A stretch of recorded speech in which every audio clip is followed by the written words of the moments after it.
Hey guys, this is Len Farrar at Market Shaper Marketing. I wanted to address a question that I've seen come up, and I've seen some answers given that I believe are actually completely false and lead business owners in the wrong direction. And the question is, should a business owner claim their own listing on Google Places?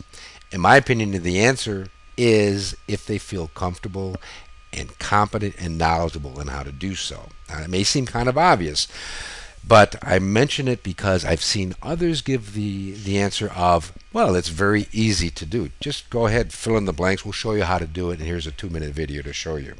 That, in my opinion, is completely irresponsible. And I say that because, first of all, Google Places is an essential component of an offline business's success. As you can see, Google mentions 97% of consumers search for local businesses online.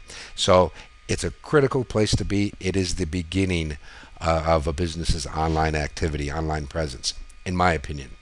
But there are things that you can do that will get you in trouble, and there's things also that you can do that are okay that most businesses don't do because they're not aware of.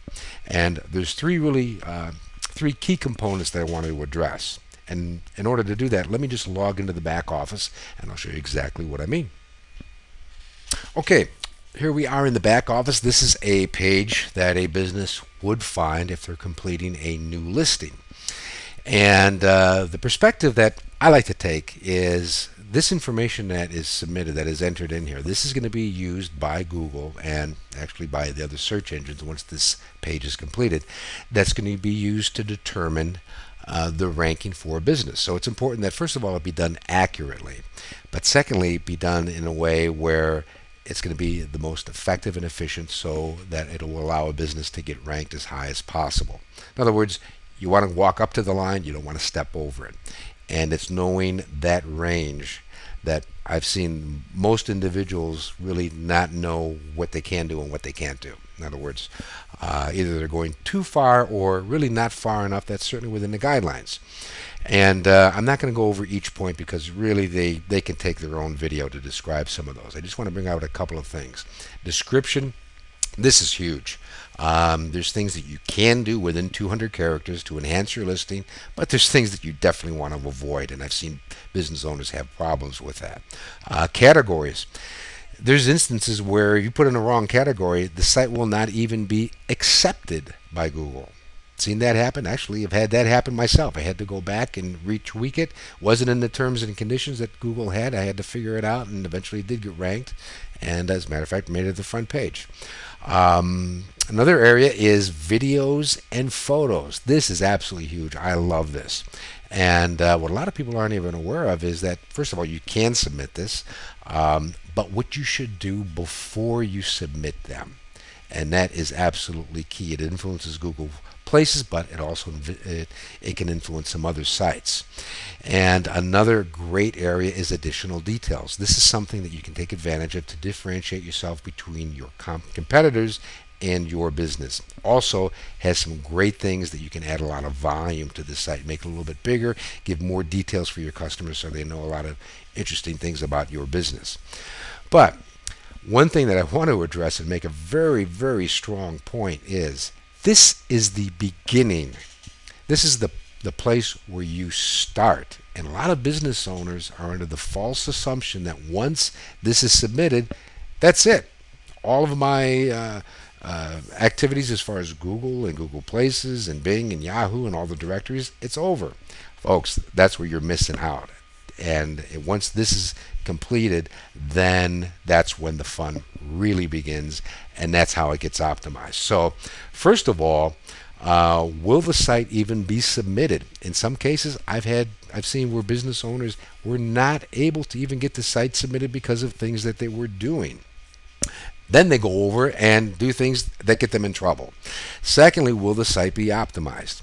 Clearly, some of the points that I've even touched on aren't being taken into account. If you're not doing those things, the site is not optimized. It's as simple as that. But the third point, and I think is even more important, is will a business owner do something where some of these other things don't work? They want to, so they go to other extremes, or they try to get cute, they get banned. And that's a huge part. And some people may say, well, that really doesn't happen, or that's not a big concern. Well, let me show you a page that I haven't really seen other people talk about. This is the help form to the back office to Google Places. And this is the section where business owners and even their consultants go to when they have issues with the site being submitted, anything related to a site. It's not getting verified, it's not showing up, can't get it in, whatever. Okay? And this is one page. All right? And if you look on here, we're on page 21. It keeps going. And if you notice, well, here's one point that was answered. So the thing I want to bring you here at 31, it just keeps going and going and going. The point I'm making is Google is absolutely overwhelmed with problems that have to be resolved. Why? Because business owners got in trouble. Their consultant said, oh, it was easy, just fill in the blank. Well, ask these people how easy it was. Now, if you do want to try to fill it out yourself, a couple of places I'd recommend to start or even look at to see if you're comfortable with it. First place is the user guide.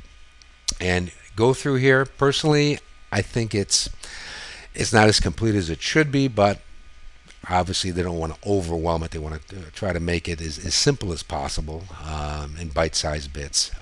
But it's a good place to start. Another section you want to take a look at is the quality guidelines. Some of the things you don't want to do that are pretty obvious. They put it in writing. Pay attention to that. It's good information. And pay attention to the disclaimer at the bottom of the page, too. This is something that also I haven't seen brought up. Google reserves the right to suspend access to Google Places or other Google services to individuals or businesses that violate these guidelines. Folks, they don't play. So pay attention. It isn't something that should be approached from a very cavalier, carefree attitude. It's important. You need to get ranked. You need to go on there. But if you want to do it yourself, just follow the guidelines. Don't get cute. Don't get fancy. If you're not getting the rankings that you want to have, that you feel that you should have, there's a number of different contributing factors, but don't do anything cute that's going to get yourself in trouble. Go to someone that obviously has some background, has some experience. Do some research. Do some homework. Poke around in some of the forums, and as I said, get some help that you need, because there are ways where you can get ranked, and you can do it the right way. Don't step over that line. And this is Len Farrar with Market Shaper Marketing.